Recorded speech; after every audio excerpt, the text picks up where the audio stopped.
Welcome and thank you for joining us for the second half hour of The Factor Uncensored tonight. An update on former Texas megachurch pastor Robert Morris.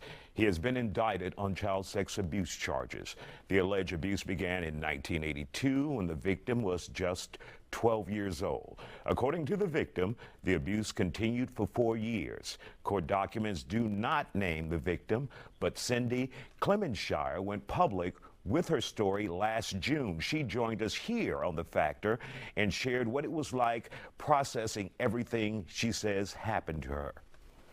I was very angry. It was heartbreaking to understand that someone that was supposed to care for me, you know, because I'd been told or made to feel like I had something to do with it, that I was a part of what was going on and wanted it.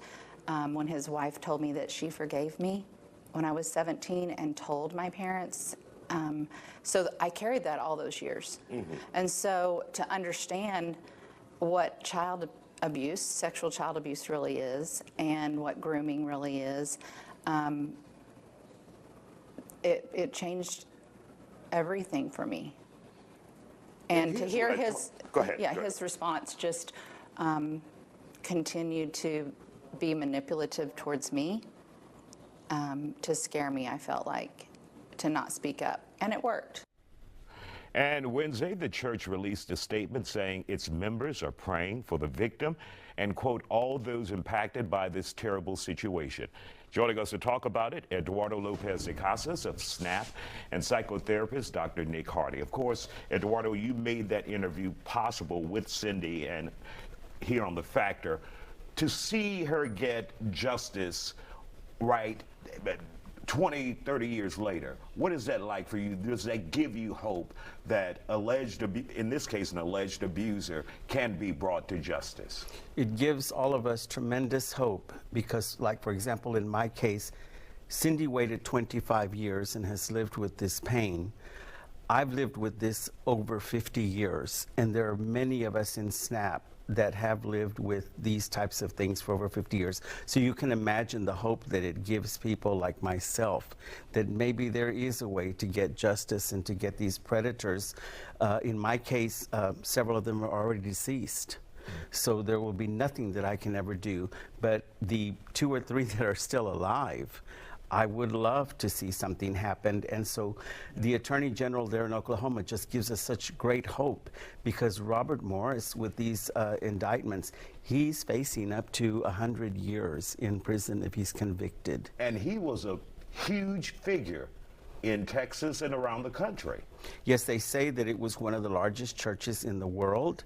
And what's so funny is you read their statement, Isaiah, and what we have found at SNAP, it is so common that it's strange that they said that they are praying for Cindy, they're praying for her family, and they are praying for their congregation. But what they leave out is that they're not praying for all of the victims of child sex abuse. And all of the churches do that, even the Catholic Church. They just forget about all of us victims that are out there. Dr. Nick Hardy, let's bring you into this conversation. There are many victims out there who will never see anything like this, will never have their accuser be held accountable. What is it like for those people to be left behind and never get what they consider justice? Yeah, I think it's traumatizing, to be honest. I mean, because you have this pain, you have this guilt, this shame, all of these different emotions, but you don't have a voice to articulate what it is or even feel as if people care or are willing to help, you know. And so it puts you in a position where you just are the victim in the purest sense. And I mean, we see this show up in so many adult relationships, you know, in terms of you know, people's ability to connect with others, trust people.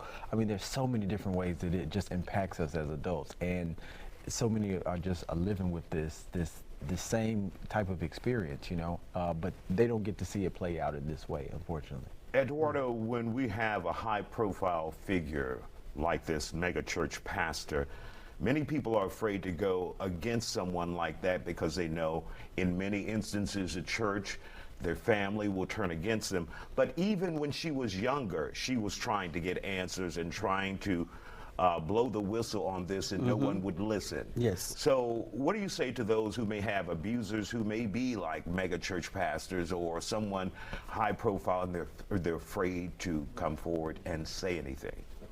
It's very strange because it's like winning the lottery, Isaiah, because when you have someone like me that is a public figure that has been talking about my abuse since I was like 5 or 6, and no one ever listened and no one ever cared, and then you have someone like Cindy who has been talking about her abuse for 25 years, and ironically, it's like she hit the lottery.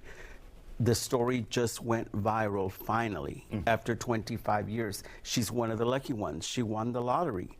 The rest of us are just sitting here waiting, hoping that someone cares before we die. All right. We want to thank you guys for joining us here on The Factor Uncensored, and of course, we will follow up with Cindy.